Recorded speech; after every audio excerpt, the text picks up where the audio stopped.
I love you কথাটা বলা যতটা সোজা, আমি তোমাকে ভালোবাসি এই কথাটা বলা ততটাই কঠিন। কারণ আমি তোমাকে ভালোবাসি, এই ভালোবাসি কথাটার পরিধিটা অনেক বেশি। এই ভালোবাসি কথাটার মধ্যে অনেক দায়িত্ব লুকিয়ে থাকে অনেকটা ম্যাচিউরিটি। হ্যাঁ, আজকে আমি তোমাদের সাথে কথা বলবো ভালোবাসা এবং ভালো লাগার মধ্যে পার্থক্য কী। আমরা এখন যে সমাজে বাস করছি, যে সময়টাতে বাস করছি, প্রতিনিয়ত সম্পর্ক নষ্ট হতে দেখছি, ভেঙে যেতে দেখছি বহু সম্পর্ক। তো আজকে দিনে দাঁড়িয়ে কোনটা ভালোবাসা, কোনটা ভালো লাগা, সেটা হয়তো অনেকে বুঝে উঠতে পারছে না। সেই কারণেই সম্পর্কগুলো এভাবে ভেঙে যাচ্ছে।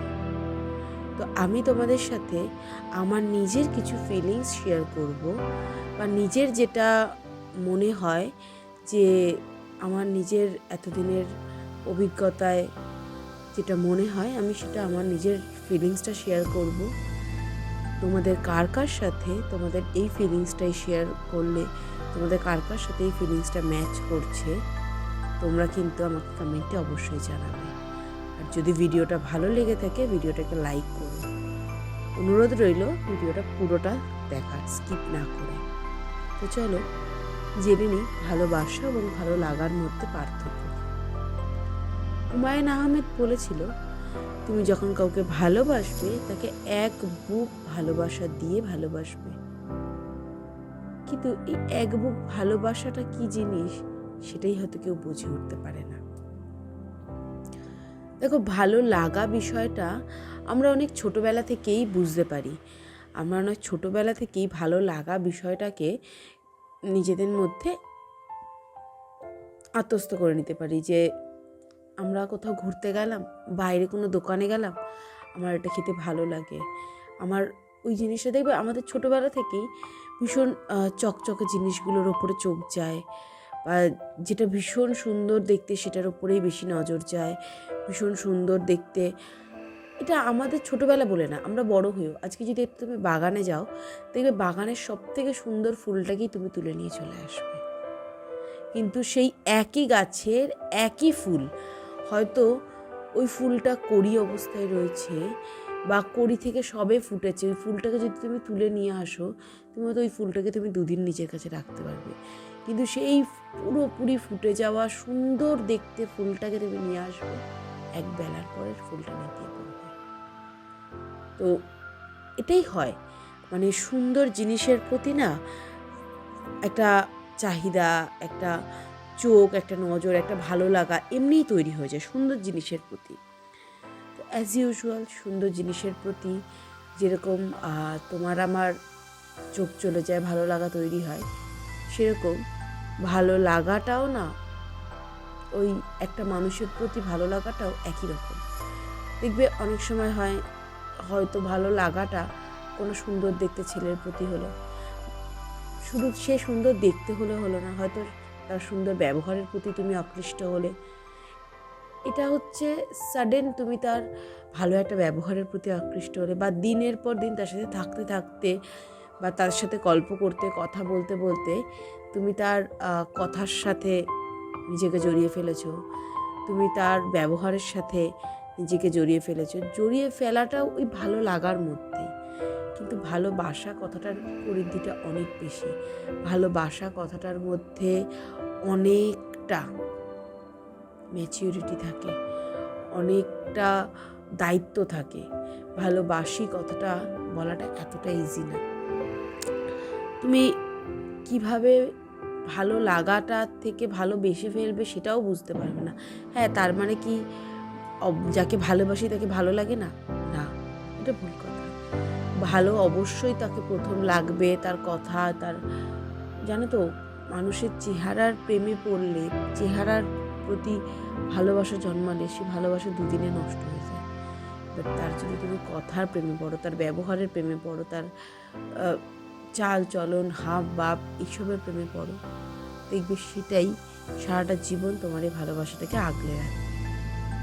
তো এইবার কথা হচ্ছে ভালোবাসা এক্স্যাক্টলি কী, কীভাবে বুঝবো তুমিও ভালোবাসো।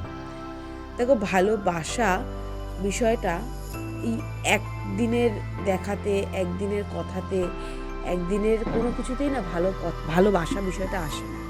ভালোবাসা বিষয়টা হতে পারে তুমি দিনের পর দিন তাকে চেনো।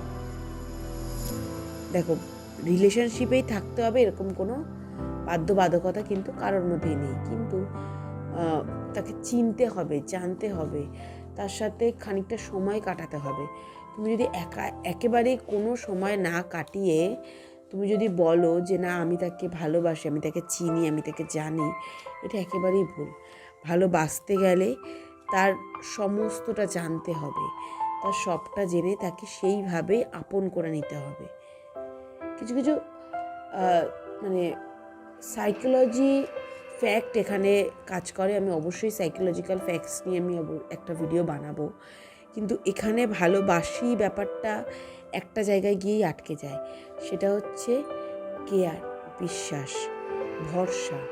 মানে এই কেয়ার, বিশ্বাস, ভরসা এই জিনিসগুলো যদি না থাকে না, মানে ভালোবাসা বা একটা সম্পর্ক তৈরি হয় না।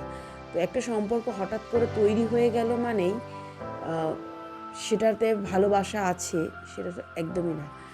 তোমাকে দেখতে হবে যে তোমার পার্টনার তোমাকে কতটা সময় দিচ্ছে, তার নিজের ব্যস্ততার মাধ্যমেও সে কতটা তোমাকে টাইম দিচ্ছে। ইভেন তোমাকে এটাও ভাবতে হবে যে ভালোবাসা তো ভিক্ষা চাওয়ার কোনো ব্যাপার না, বিষয় নয়। ভালোবাসা কোনোদিনও ভিক্ষা চাইতে নেই। তো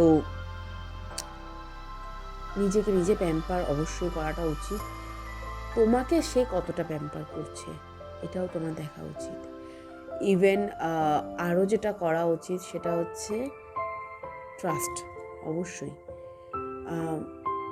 তুমি তাকে বিশ্বাস করছি, আমি বিশ্বাস করি কথাটা বললে হয় না, এটা তার নিজের কাজে প্রমাণ করতে হয়। এই প্রত্যেকটা ছোট্ট ছোট্ট বিষয়গুলোকে একটু ফলো করতে হবে। বিশ্বাস, ট্রাস্ট, যত্ন, সম্মান, এই যে বিষয়গুলো, এই বিষয়গুলো প্রত্যেকটা টপিকগুলোকে একটু নিজের লাইফে ফলো করো। সে তোমাকে কতটা সম্মান দিচ্ছে, সে রাগের মাথায় নিজের মুখের ভাষা কন্ট্রোল করতে পারছে কিনা, এই জিনিসগুলো দেখো।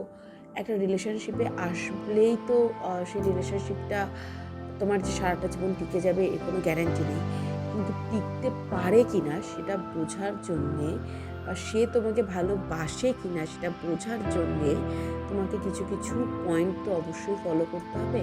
তার মধ্যে এই পয়েন্টগুলো তোমার কিন্তু ইম্পর্টেন্ট। যেমন শ্রদ্ধা, সে তোমাকে কতটা শ্রদ্ধা করছে, সে তোমাকে কতটা সম্মান দিয়ে কথা বলছে সবার সামনে, ইভেন সবার আড়ালেও রাগের মাথায় সে তোমার সাথে কোনো খারাপ বিহেভিয়ার করছে কিনা বা খারাপ কোনো ভাষা ইউজ করছে কিনা সেটা তোমাকে দেখতে হবে। দ্বিতীয়ত হচ্ছে সে তোমাকে কতটা বিশ্বাস করে সেটা তোমাকে জানতে হবে, বুঝতে হবে যে হ্যাঁ সে তোমাকে এতটা বিশ্বাস করে, এই জিনিসটা তোমাকে দেখতে হবে।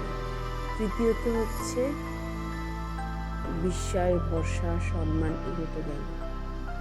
এবং তৃতীয়ত হচ্ছে সে তোমাকে যতটা ভালোবাসে ঠিক একইভাবে তোমার ফ্যামিলিকেও আপন করে নিতে পেরেছে কিনা, তোমার ফ্যামিলিকেও ভালোবেসেছে কিনা। কারণ দেখো, একটা জিনিস সবসময় মাথায় রাখবে যে ভালোবাসলে সেই ভালোবাসার একটা পরিণতি কিন্তু দরকার, এবং সেই পরিণতিটা হ্যাপি এন্ডিং হওয়াটাই কিন্তু আমাদের কাছে, মানে আমরা সবসময় প্রে করব যে প্রত্যেকটা সত্যিকারের ভালোবাসা যাতে একটা শেষ পরিণতি পায়, তাদের চার হাত এক হয়, তাদের সময় যে সময়টা তারা পেরিয়ে এসছে, যে জার্নিটা তারা করেছে, সেই জার্নিটার একটা এন্ড হোক, এই সব কিছুই আমরা কিন্তু সবসময়ের জন্য চাইব। তো তার জন্য যেটা দরকার সেটা হচ্ছে ফ্যামিলি ইনভলভমেন্ট অবশ্যই দরকার। আগে নিজেরা শিওর হও যে সে তোমাকে যে ভালোবাসে এটা সত্যিকারের ভালোবাসা, এটা ট্রু লাভ, এই ভালোবাসাটা অবশ্যই সারাটা জীবন চলবে। দেন ফ্যামিলি ইনভলভ করো। এখানে ফ্যামিলি ইনভলভমেন্ট করলে তার রিয়াকশন কী হচ্ছে সেটা দেখো। এই প্রত্যেকটা ছোট্ট ছোট্ট পয়েন্টগুলোকে ফলো করো, দেখবে তুমি ঠিক বুঝতে পারবে যে তোমার লাইফে যেটা এসছে সেটা সত্যিকারের ভালোবাসা নাকি জাস্ট ফর অ্যাট্রাকশন। তো আমি আমার নিজের কিছু ফিলিংস শেয়ার করলাম তোমাদের সাথে, আমার যেটা মনে হলো আমি সেটা শেয়ার করলাম। তোমাদের কার কেমন লাগলো আমাকে কমেন্টে জানাতে ভুলবে না। যদি ভালো লেগে থাকে তো আমার চ্যানেলটাকে সাবস্ক্রাইব করে দিও, আর এই ভিডিওটাতে একটা লাইক করে দিও। তোমাদের লাইক কিন্তু আমাকে মোটিভেট করবে নতুন কোনো ভিডিওর জন্য। Thank you so much.